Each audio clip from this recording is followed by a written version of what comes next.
জয় গুরু, জয় মা। গীতামৃত চ্যানেলে সকলকে স্বাগত এবং গুরুদেবের চরণে জানাই অনন্ত কোটি ভক্তিপূর্ণ প্রণাম। আজ ৩রা মার্চ ২০২৬, শুভ গৌর পূর্ণিমা ও দোল উৎসব, অর্থাৎ আজ চৈতন্য মহাপ্রভুর ৫৪০তম আবির্ভাব তিথি। তার চরণে জানাই শ্রদ্ধা ও অনন্ত কোটি প্রণাম।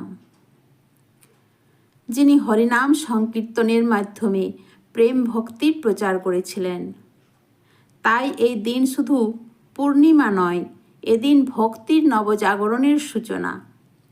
মহাপ্রভু শিখিয়েছিলেন হরে কৃষ্ণ কৃষ্ণ কৃষ্ণ হরে হরে, হরে রাম রাম রাম হরে হরে।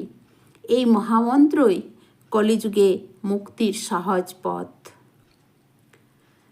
তাই তার আবির্ভাব তিথিতে আজকের ভিডিওতে আমরা জানব তার অপরূপ লীলার কাহিনী।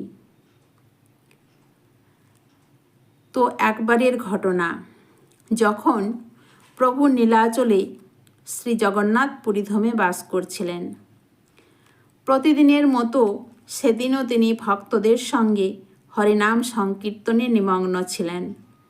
তার কীর্তনের ধ্বনি হরে কৃষ্ণ কৃষ্ণ কৃষ্ণ হরে হরে, হরে রাম রাম রাম হরে হরে এই আকাশমণ্ডলীতে গুঞ্জরিত হচ্ছিল। হরিনাম কীর্তনের পর তিনি কিছু সময়ের জন্য বিশ্রাম নিতে টোটা গোপীনাথ মন্দিরের পাশে এক নিরিবিলি বাগানে গেলেন। বাগানটি ছিল শান্ত, শীতল আর পবিত্রতায় পূর্ণ। চারিদিকে বৃক্ষের ছায়া আর পাখিদের মিষ্টি কলতান পরিবেশকে করেছিল আরও ভক্তিময়।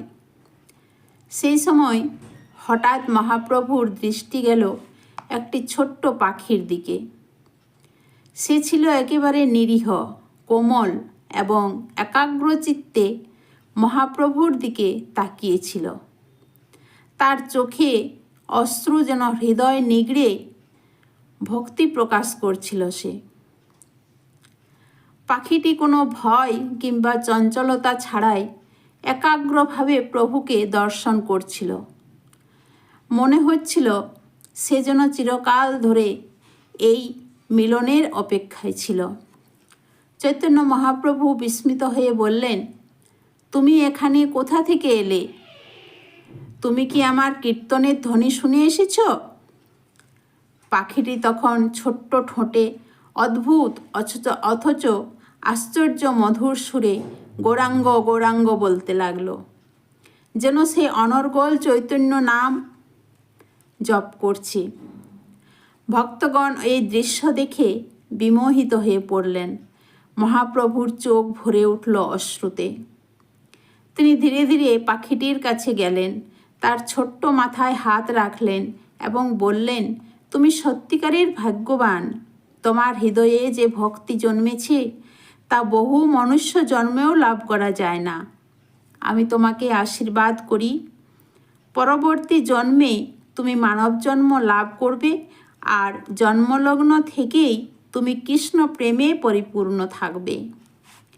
এই আশীর্বাদে পাখিটি চোখ বন্ধ করে শান্ত হয়ে বসে রইল, যেন সে পরিপূর্ণতা লাভ করল। তো এই লীলাটি একটি মহান শিক্ষা দেয় যে ভক্তি কেবল মানুষের একচেটিয়া অধিকার নয়। যে কোনো প্রাণীই হোক না কেন, হৃদয়ের অন্তঃস্থল থেকে যদি প্রভুকে স্মরণ করে, তাহলে সে তার করুণার অধিকারী হয়। শ্রী চৈতন্য মহাপ্রভুর জীবন ছিল এই ধরনের অজস্র লীলায় পরিপূর্ণ, যেখানে তিনি দেখিয়েছেন প্রেমেই হলো আসল ধর্ম, আর সেই প্রেমেই ভগবানের কাছে যাওয়ার একমাত্র পথ। মহাপ্রভুর আরেক লীলার কথা। পুরীর নীলাচলে তখন মহাপ্রভু কঠোর সন্ন্যাস ধর্ম পালন করছেন। তার জীবন একেবারে নিরালম্ব। আজ যা আছে আজই গ্রহণ, আগামী দিনের জন্য কিছু সঞ্চয় নয়। একদিন জগন্নাথ দেবের মহাপ্রসাদ এলো। প্রভু অল্প গ্রহণ করলেন, কিন্তু সেবক হৃদয় তো অন্যরকম। গোবিন্দদাস ভাবলেন, যদি প্রভুর পরে প্রয়োজন হয়, যদি রাতের বেলায় ক্ষুধা লাগে, এই ভাব থেকে তিনি সামান্য প্রসাদ মাটির হাঁড়িতে রেখে দিলেন। কিছুক্ষণ পরে মহাপ্রভুর দৃষ্টি পড়ল সেই সঞ্চিত প্রসাদের দিকে। তিনিও সঙ্গে সঙ্গে জিজ্ঞাসা করলেন, এগুলো কি? গোবিন্দ ভয়ে কাঁপতে কাঁপতে বললেন, প্রভু, আপনার জন্য রেখে দিয়েছি। প্রভু মুখ গম্ভীর হয়ে উঠল। তিনি বললেন, সন্ন্যাসীর জীবনে সঞ্চয়, আগামী দিনের চিন্তা, এ কেমন বৈরাগ্য! এই কথা যেন বজ্রের মতো পড়ল দাসের হৃদয়ে। কারণ তার উদ্দেশ্য ছিল সেবা, কিন্তু সেখানে অজান্তে ভবিষ্যৎ চিন্তার ছায়া এসে পড়েছে। মহাপ্রভুর কণ্ঠে যখন বৈরাগ্যের কঠোর সত্য উচ্চারিত হলো, গোবিন্দ দাসের হৃদয় যেন বিদীর্ণ হয়ে গেল। তিনি তো সঞ্চয় করেননি, ভোগের জন্য করেছিলেন, ভালোবাসা থেকে, সেবার আশঙ্কা থেকে। কিন্তু প্রভুর দৃষ্টিতে সামান্য ভবিষ্যৎ চিন্তাও সন্ন্যাসীর জীবনে আসক্তির সূক্ষ্ম রেখা। গোবিন্দ দাস আর এক মুহূর্ত অপেক্ষা করলেন না। চোখ ভেজা, হাত কাঁপছে, তবুও দৃঢ় সংকল্পে সেই মাটির হাঁড়ি তুলে নিলেন। এক আঘাতে ভেঙে দিলেন। মাটির হাঁড়ি চূর্ণ হলো, কিন্তু তার চেয়েও গভীরে চূর্ণ হলো আমি আগামীর জন্য রাখব এই সূক্ষ্ম ভাবনা। ভাঙা হাঁড়ির টুকরো মাটিতে ছড়িয়ে পড়ল, আর সেই শব্দ যেন বলল, আজ থেকে শুধু বর্তমান, শুধু প্রভুর ভরসা। গোবিন্দের চোখ বেয়ে অশ্রু গড়ালো। সেই অশ্রু লজ্জার নয়, শুদ্ধতার। তিনি মৃদু স্বরে বললেন, প্রভু, আমার সেবায় যদি অনুমাত্র আসক্তি থাকে, আপনি তা ভেঙে দিন। আমার হাতে হাঁড়ি ভাঙল, কিন্তু আমার অন্তরের ভরসা আজ আপনার উপরেই স্থিত হলো। মহাপ্রভু দেখলেন এক দাসের প্রেম কত সূক্ষ্ম, কত নির্মল। তার দৃষ্টি কোমল হয়ে উঠল।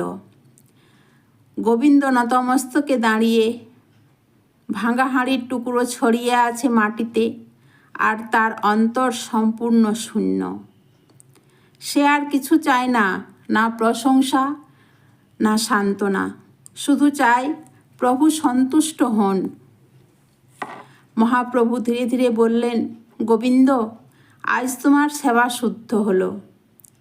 যে দাস নিজের সূক্ষ্ম আসক্তিও ভেঙে ফেলতে পারে, সেই আমার প্রকৃত আশ্রিত। এই কথায় গোবিন্দের হৃদয় ভরে উঠল, যেন উচ্চারিত হলো ভক্তির আসল নাম, আত্মসমর্পণ। ভাঙা হাঁড়ির লীলা শেষ হলো, কিন্তু শিক্ষা রইল চিরন্তন। যেখানে সঞ্চয় ভাঙে, সেখানে কৃপা স্থায়ী হয়। তো চৈতন্য মহাপ্রভু ছিলেন দয়া ও প্রেমের সাগর, যিনি হরিনাম সংকীর্তনের মাধ্যমে প্রেম ভক্তির প্রচার করেছিলেন। তিনি আমাদের শিখিয়েছেন, ধর্ম মানে বিভেদ নয়, ভক্তি ও সকলের প্রতি সদয় দৃষ্টি। তিনি ভবিষ্যৎবাণী করেছিলেন, পৃথিবীতে আছে যত নগরাদি গ্রাম, সর্বত্র প্রচার হইবে মোর নাম। তো আজ গৌর পূর্ণিমা ও দোল উৎসবে আসুন আমরা সবাই তার আদর্শকে হৃদয়ে ধারণ করি। নাম সংকীর্তনের মাধ্যমে প্রেম, আনন্দ ও শান্তি ছড়াই, আর সমাজ ও বিশ্বকে আলোকিত করি। গৌরাঙ্গ মহাপ্রভুর কৃপা সকলের জীবনকে আনন্দ, শান্তি ও প্রেমময় করে তুলুক। সকলকে গৌর পূর্ণিমা ও দোল উৎসবের আন্তরিক প্রীতি ও শুভেচ্ছা জানিয়ে আজকের ভিডিও এখানেই শেষ করছি। হরে কৃষ্ণ। জয় গুরু, জয়।